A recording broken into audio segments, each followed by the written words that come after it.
Prior to 2011, virtually no one from Syria sought to make the UK their place of resettlement or asylum. However, following the still ongoing Syrian war crisis, and by June 2019, Syrians made up 66% of the 27,000 resettled refugees in the UK since 2010. That's 2/3 of all resettled refugees in the UK.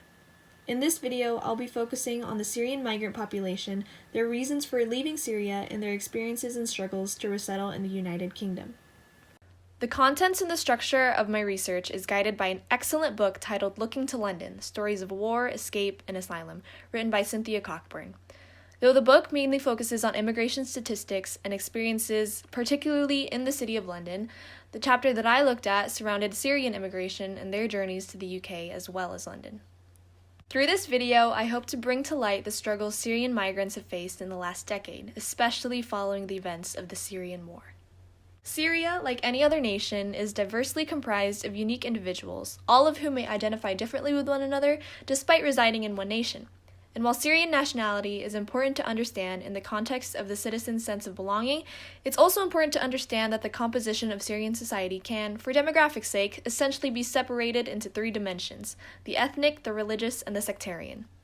Demographically speaking, Syria has 6 major ethnic groups: Arabs, Kurds, Turkmen, Assyrians, Circassians, and Armenians. In Syria, Arabs are the nation's largest ethnic group, making up 80 to 85% of the population, while Armenians are the nation's 6th largest ethnic group, making up around 1% of the population. Looking at Syria's religious composition, 3 major religious groups are prominent throughout the country. 90% of the Syrian population are Muslim and identify with Muslim practices, while a little less than 6% of the population practices Christianity, and an even smaller percentage identifies as being Jewish. Then finally, there are Syria's sectarian divisions, which is the most important aspect in understanding Syria's internal relations. Just to clarify, a sect is essentially just a subgroup that branches off of a larger religion, like a religious denomination.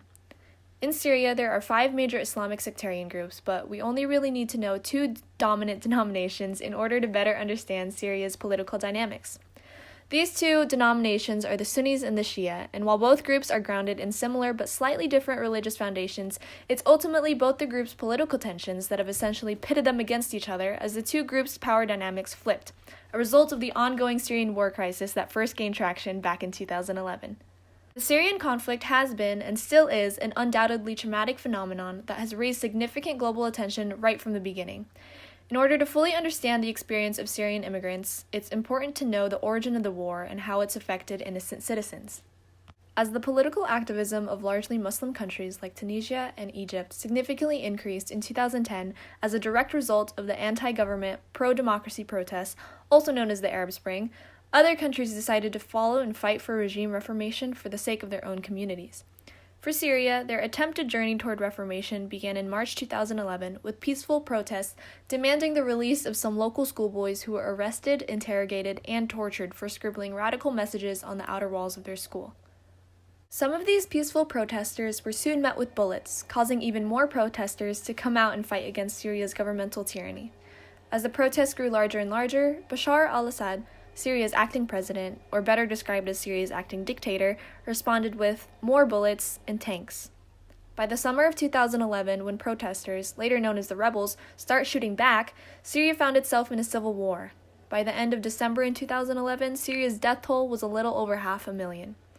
As the years went on, the conflict developed further and divided between 4 major sides: Assad and his government, the rebels, the Kurds, and finally ISIS. Eventually, each side had international relations supporting their actions, fundamentally making this an involved international war. By 2013, these 4 sides and their allies ultimately established a significant divide across the Middle East, splitting Sunni powers, who mostly supported the rebels, apart from Shia powers, who generally supported Assad.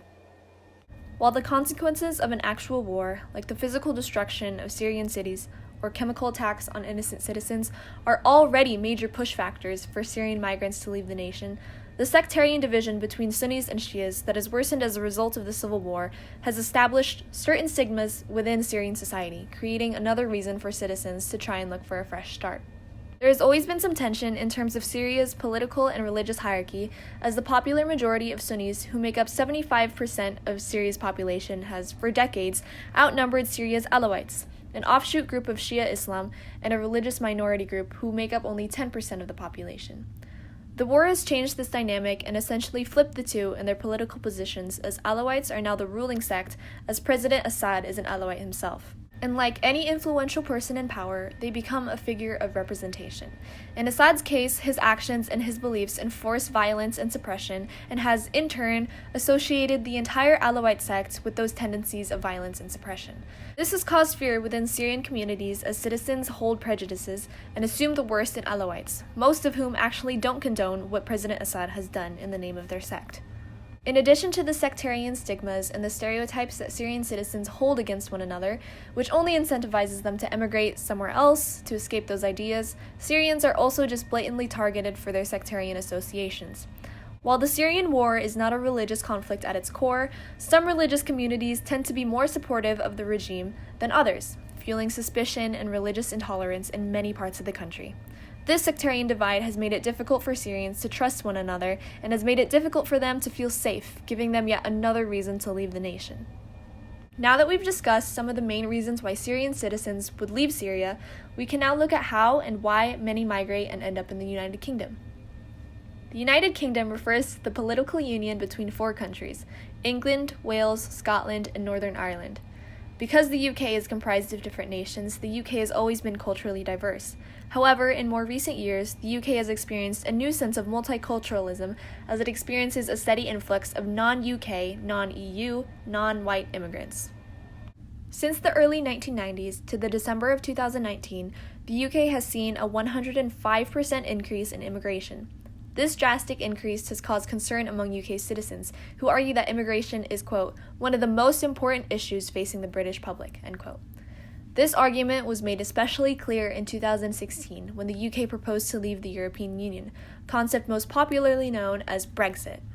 The Brexit phenomenon was particularly important in that the problem of immigration was the leading reason British voters pushed so hard for their separation from the European Union, which, since 1985, has implemented an open borders policy between all EU nations. The issue of immigration is quite unpopular, with approximately 3/4 of the British public favoring reduced levels of and tighter restrictions on both EU and non-EU immigration.